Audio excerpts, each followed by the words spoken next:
Today, actually I think it's afternoon, but anyway, today we're gonna give my wife's Jeep some love, and we're in my garage.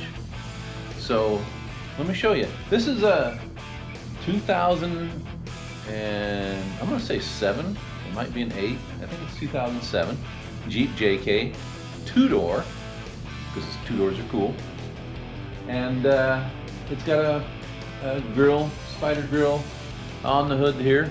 Helps it stay cool to get some of that heat out of the engine bay. And she's got some lights on it and bumpers and winch and that kind of thing.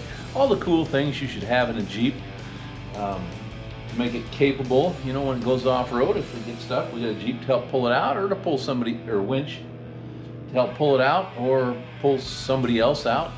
However that goes.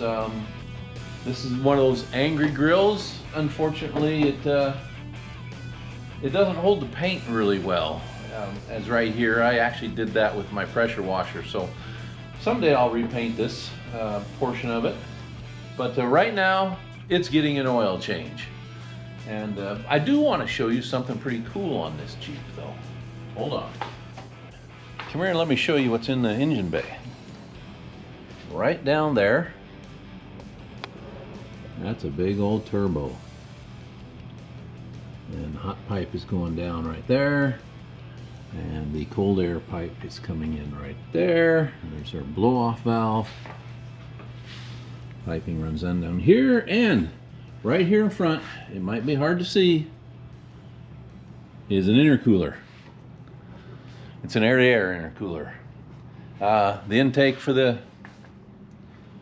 turbo is right there. This is supposed to be a clear top, and it's diamond plate contained. Still gets air from the way the normal turbo would, or the normal intake would, which is right under the hood and behind the headlight here, and right in this area. So we're trying not to suck the hot engine air in there, and definitely the spider plate up here helps in getting some of that heat out of there.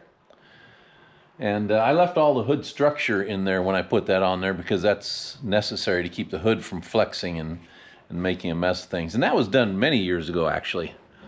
The turbo setup is a Prodigy turbo setup that I absolutely 100% do not recommend.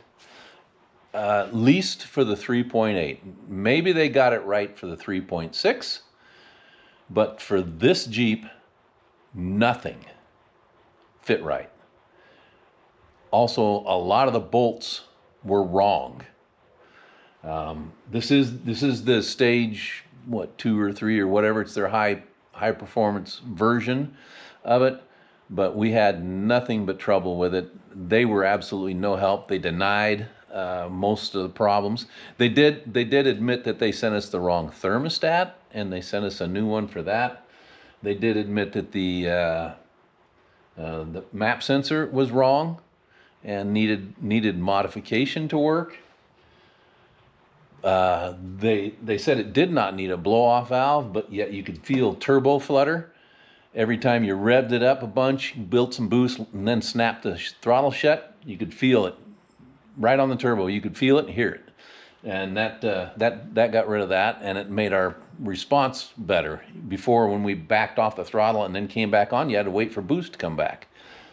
But because that back pressure was, causing turbo flutter, cuts turbo slow down. With this, it all, and the turbo continues its speed, so everything works out good. And the only reason I'm really showing you this is, 1, because the turbo is cool, and 2, because the pipe over, the crossover pipe, is in the way of me changing oil. So I thought I'd just point that out so you realize why there's an exhaust pipe running right in front of my oil plug when we get down there. I'll show you that to you in just a moment.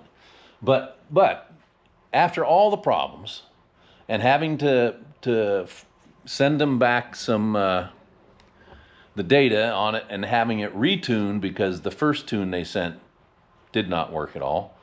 Oh, and we had to lift it too, because supposedly this works with a stock suspension, but it didn't. The front drive line and the turbo downpipe want to occupy the same space at the same time, so that didn't work either.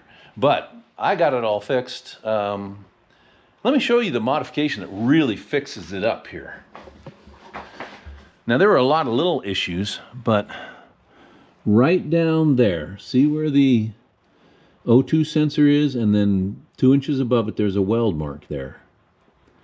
That is actually, that's adding 1 inch of distance in that down tube and re-clocking it. Because where it came down and then angled forward, it would hit the block, and the wastegate, which is a mount which is welded to that from the factory, was also not lined up with where the wastegate goes from the turbo. So by cutting it, lengthening it 1 inch, you get it away from the block, and you're able to clock it so that wastegate lines up. Both of those things had to be done to make that downpipe work at all. But that's a whole nother thing, so let's get an oil change done.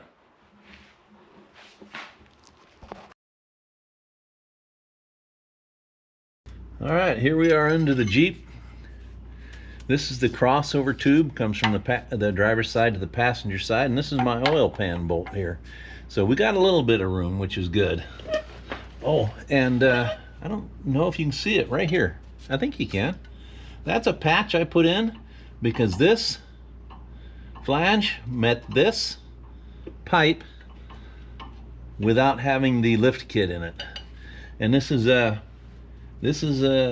AED, I think, Adventure Expedition Design, yeah, kit, and it was a 3 or 4 inch kit, and it gives us enough clearance when the suspension moves that we don't put holes in that. Thankfully, the bump stop was increased in length, and it bottoms out before this hits the pipe any longer, so that's a good thing. But this is kind of a tight fit right here, and I've changed oil in it a few times, of course, since then, but I can't get my socket in there,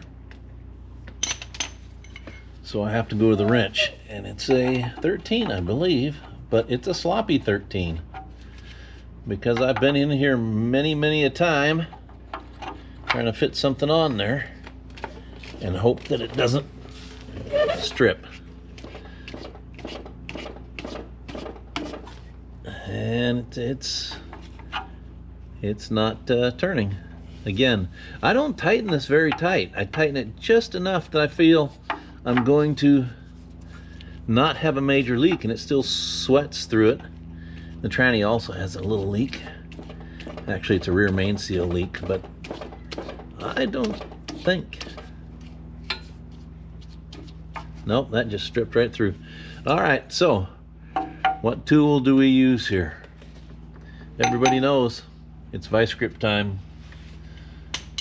Let me get one of those.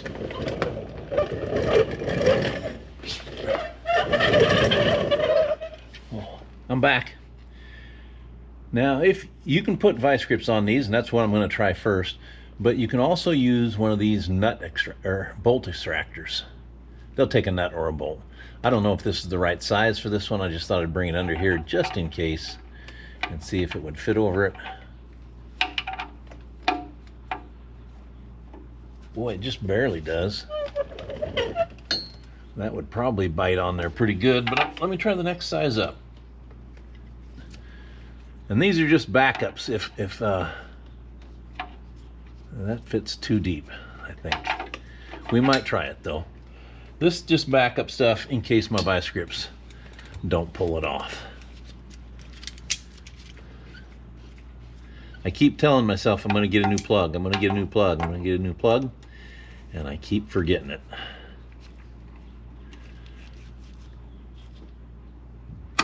And I think that'll pull it off. There it goes. All right, broken loose.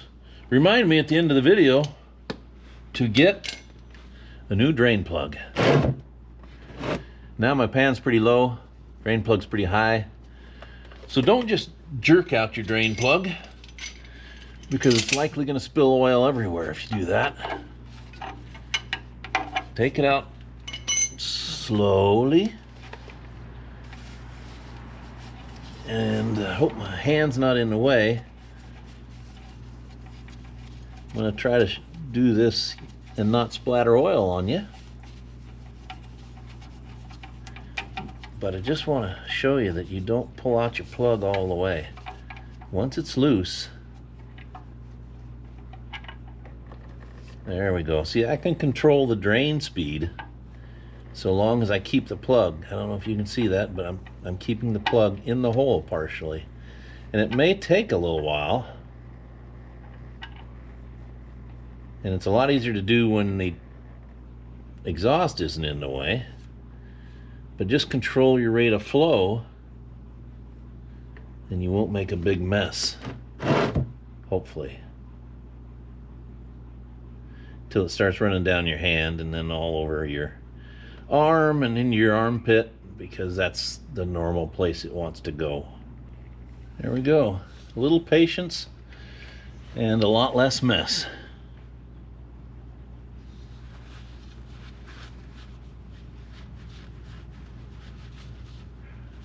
This doesn't have anything on the drain plug, so we're doing good. When you got a turbo, remember to change your oil a lot more frequently. Don't do no 10,000 mile oil change. I don't care what oil you're putting in it. Your turbo uses oil to cool and lubricate the bearings in the turbo. But a turbo gets extremely hot, so it breaks down your oil much quicker than it would regularly. I would say no more than 5,000 miles for an oil change, and make sure you get good oil. Turbo rated oil is good.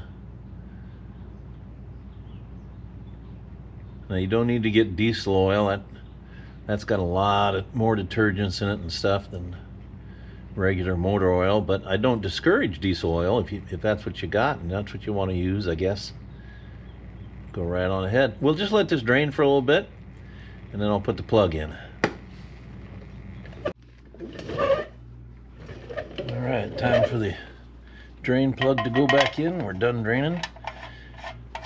I'm trying to remember to order a new one, so the next time I pull it out will be the last time I pull out this messy one.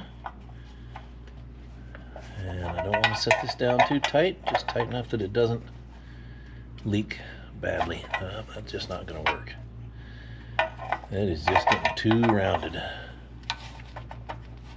Well, that one might work a little bit. All right, set it down there.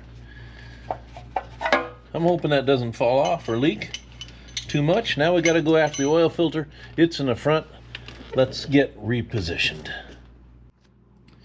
All right, here we are in front. And can you see the oil filter there?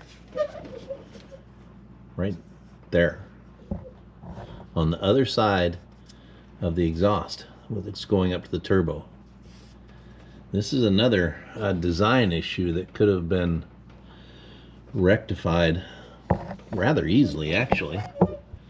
The pipe needed to be angled down more and then up, and it would have provided more clearance for us to get into the oil filter, because we are not, it is probably less than half an inch between this oil filter and this pipe right there on this back side. I cannot stick my finger between the two. So just a slight angle down and then back up. Since you have to put a lift kit in here anyway, we've got more than enough clearance here. Probably can't see the axle. The axle's way down here. That pipe is way up there. So you got the clearance for it. But you can't get a regular filter wrench on this. It's in a really tight spot to grab it with a crescent wrench. So let me show you the tool we're going to use. We're going to be using this. and you can barely get it on, kind of crooked from the top. You need a very small. This is a 3/8 drive, but you can't put a regular ratchet because the head's too wide. The pipe, it'll hit the pipe. So you need I'll show you a different tool to stick in there. And then as soon as that turns, as soon as you break it loose, you got to get this off. Because if you do more than a full turn, that ain't coming off. So I'm gonna get the tool I need for this. I'll get this slammed up in there and we'll try to get that off.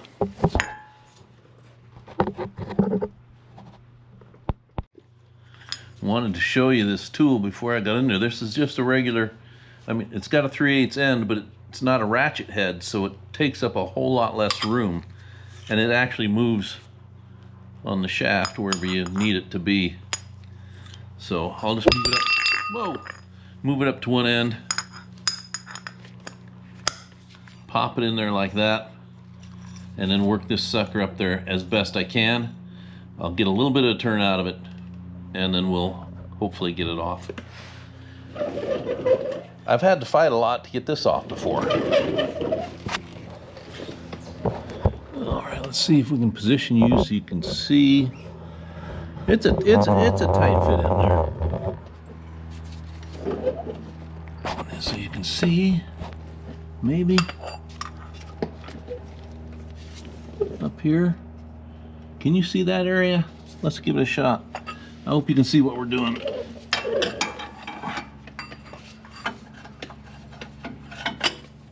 I forget which side I need to come in at to actually get on it. I think we might be close. Yeah, we're not on it, but we're close.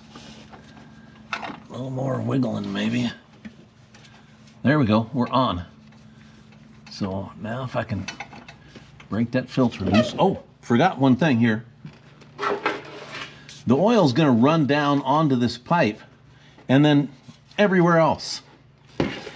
So I have a milk, not a milk carton, but a plastic jug that I've cut. I'm gonna stuff it up here, block your view, and hopefully catch some of that oil maybe.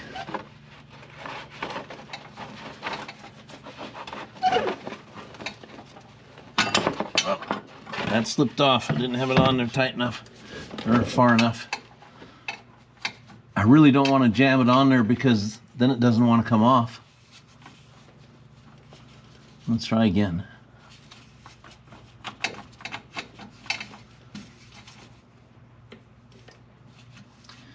Oh, wish me luck here. We're pushing. I'm going to turn you guys just a little bit. I don't know if you can see what we're doing up there. There we go. Maybe. Here we go.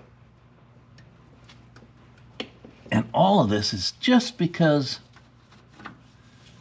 of where that pipe is. Oh, there it's turning. There it's turning.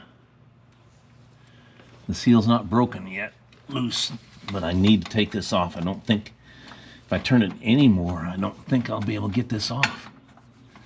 I may not get it off now. It may be tight against the header pipe already. Or not the header pipe, but the exhaust pipe there. Oh no.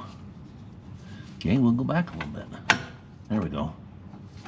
Now let's see if we can turn it. I got it kind of on there crooked, but it might be enough to still turn that thing. Okay, yep. We're turning the filter a little bit. Maybe a little bit more. Can you go just a tiny bit more? Oh, it slipped off. Well, it's actually better that it slipped off than it stays on because I don't think I can turn it much more and actually get it off. Oh, there we're off.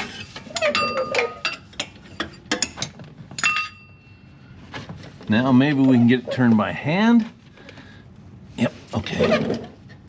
Now we'll get that up there.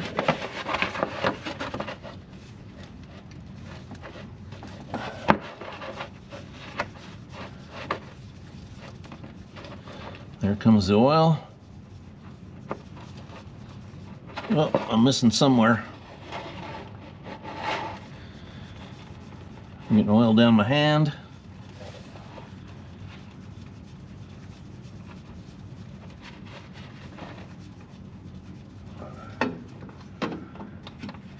And the filter is out.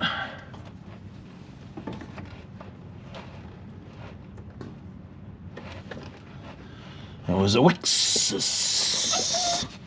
SP.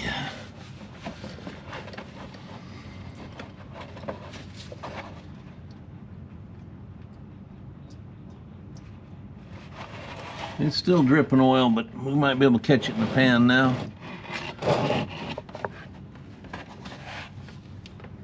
There we go. All right, that worked out pretty good. That's a lot less oil on the ground than normal. Here's the filter we're going to be using for the Jeep. It's a Wix XP. Pretty decent filter, I guess. It is a synthetic media, and I like using a synthetic media filter with synthetic oil. And they don't break down like a cellulose filter. Of course, we're not going to leave this on there long enough that it even could break down. 5,000 miles. I think they say on the box it's good for some ungodly mileage. Well, I don't see anything on the box like I thought there was. Nope, just for days longer OE service intervals. Ideal for heavy load, city driving, that kind of thing. And we're going to get Royal Purple today. 75,000 plus miles. No. No, not even close. 5W30. The specs for the Jeep, I believe, was a 5W20 originally. But with the turbo, like I said, it experiences a lot more heat, a lot more pressure and breakdown. The 30 will last longer. And that motor's got, I don't know, 170,000. It's got a lot of miles on it.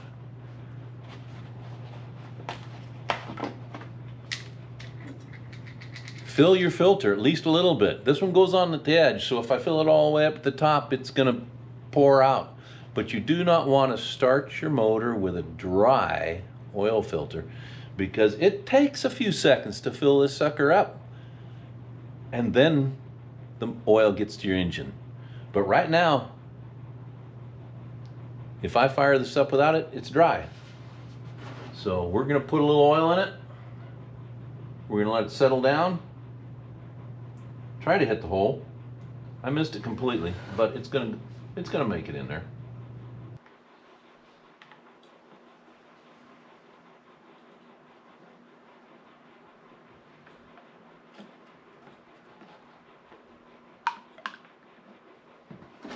There we go. All right.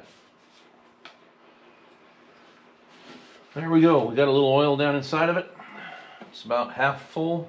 Well, actually, it's going to need a little more now that it's soaked down in a little bit. Let's put a little more in there. So now the filter's about half full, even after the oil's soaked into the media there.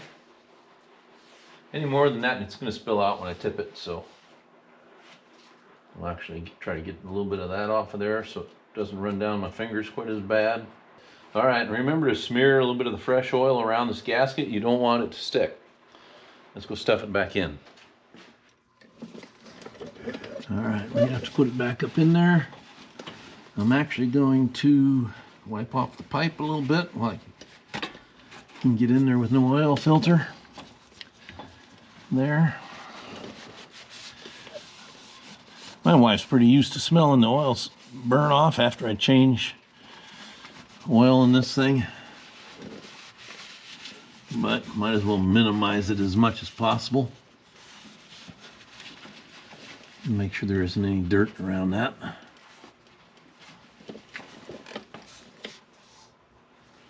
Okay, sort of. All right, the oil filter's got to come in from this side. And then up, and then in.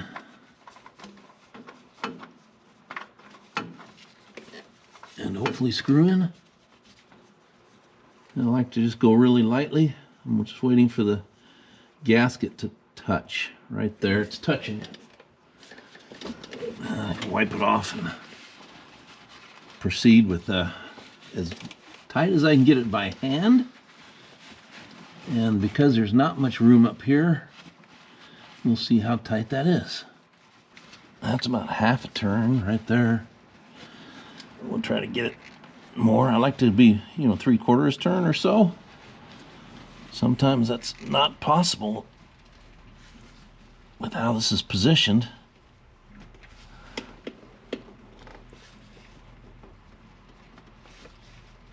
I think I got it about 2/3 of the way around. The logo, which I was looking at right here, is now completely gone, and I see the barcode starting to come back, or some writing right there. Let's see if I can.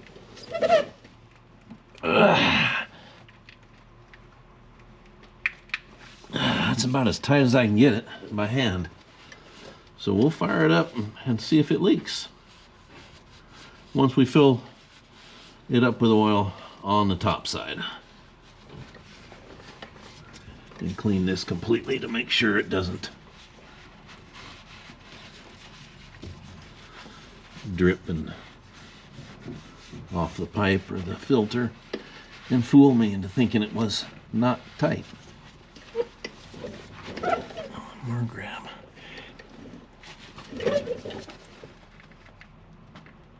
I got it to move a little bit more. We'll call that good.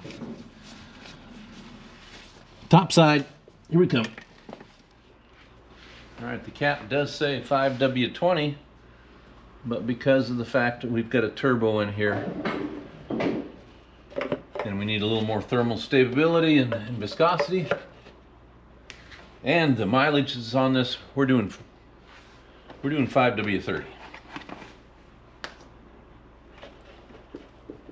Whoa. And we're pouring half it on the ground. That's perfect. Now, how will we know if the oil filter is leaking? Oh well. We'll wipe it all up. It's royal purple though, it's kind of expensive. I really don't want to dump it on the ground. It says it's API Service SN Plus. Anybody know what the plus means? It's time to start up the Jeep, so let's get that done, and then we'll let run for a minute, circulate the oil, then we'll shut it off, let the oil settle into the pan, and check it, make sure it's full.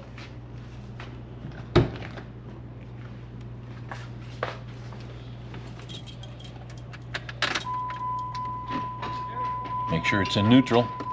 There we go. I'm just a little slow. So what do we got here? There we are.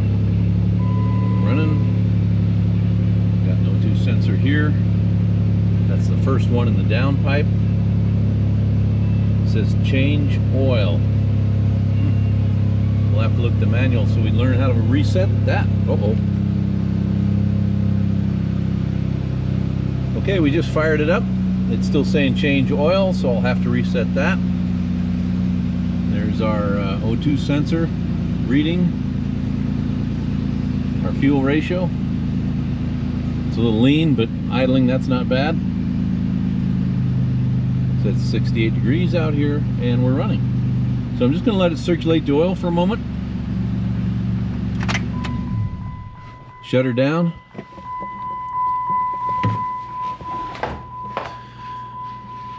And then we'll check the oil level after it settles and see how that looks. Let's get the oil checked. You guys all know that, when you have a motor running and then you come up and you turn it off, don't just jump out and grab that dipstick. Let it settle a little bit. Let the oil run down. And there's oil up in the heads and in the valley and everywhere else. Let it settle into the pan a little bit. Otherwise, you're going to get an erroneous reading. We've got 5 quarts in this right now, including what was in the filter. So let's see what it says on the stick. Oh, we got to count a little bit on the ground. It is right on the bottom of the hashed area, which would be full. So I'm going to give it a moment longer, stick it back in, but we're probably going to need about half a quart more. Maybe we could put 1 quart in there. We definitely don't want to let it run dry running a turbo or run low.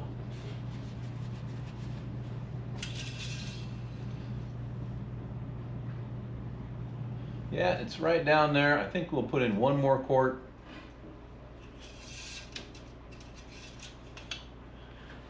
And then we'll call it good. I've got a little bit of, I'm going to just do a little more cleanup on this thing, wipe some things down, put some washer fluid in it, check the brake fluid. I cleaned the air filter a while ago and re-oiled it, so that should be good. We'll check the coolant, and then my wife's rig should be good to go. So do your general maintenance. It's not hard.